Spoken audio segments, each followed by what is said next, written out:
Welcome back to another edition of 60 Plus Seconds Historical Stunts. This video was requested by Chase Jackson. So let's learn something new, shall we? Throughout history, daredevils have tried many different types of stunts, from death-defying to movie cinematics. So here are a few of the best death-defying stunts ever done. Dick Grace crashes his plane in the movie Wings.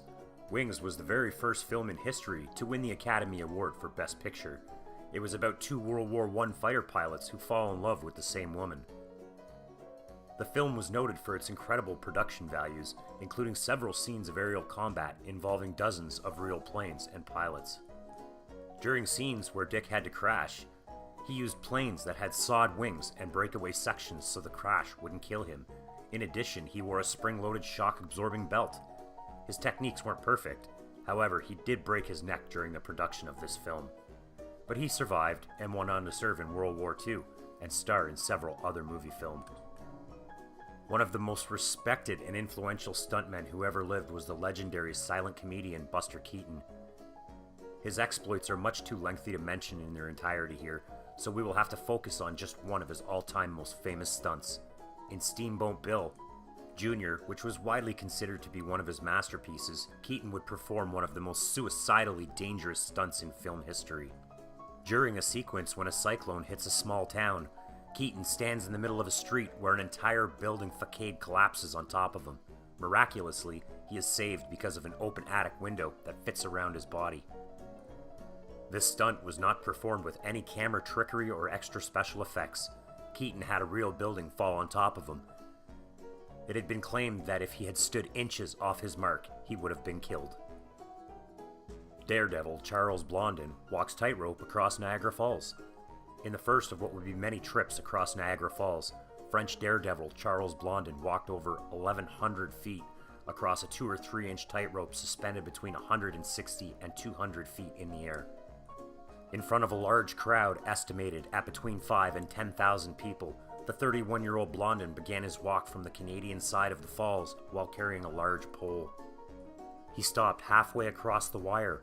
He then laid down on the rope full length with the same disregard and carelessness that a person would have reclined upon a lounge.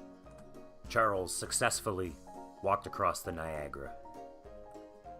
Robert Craig Knievel, aka Evel Knievel, was one of the most daring motorcycle stuntmen ever to straddle a bike.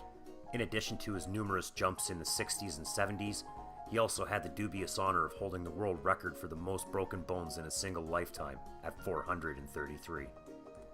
At one point, Evel Knievel broke a world record and jumped 27 vehicles. Evel Knievel wanted to jump the Grand Canyon, but he knew the government wouldn't allow it, so he tried to jump the Snake River Canyon instead. He used a rocket-powered motorcycle, but failed and landed on the canyon floor. Evel's crashes were as memorable as his successes. Jumping buses and cars took a heavy toll on the man. A coma, countless trips to the hospital were the price for his fame. Harry Houdini in the Chinese water torture cell. Harry Houdini was a magician, performer, and stuntman of great renown. One of his most memorable acts of daring was the Chinese water torture cell. For this stunt, Houdini was placed head down into a giant tank filled with water. His feet were locked together and the tank was covered, yet somehow, Harry always managed to escape. When Houdini died, his instructions were for the tank to be burned and destroyed, but his brother Theodore Hardin donated it to a collector of Houdini's artifacts instead. And that's a wrap for this edition of 60 Plus Seconds. I hope you enjoyed the video and I look forward to seeing you again in the next episodes. If you have a comment or question or video request, leave them in the comments section below. Thanks again, and have a nice day.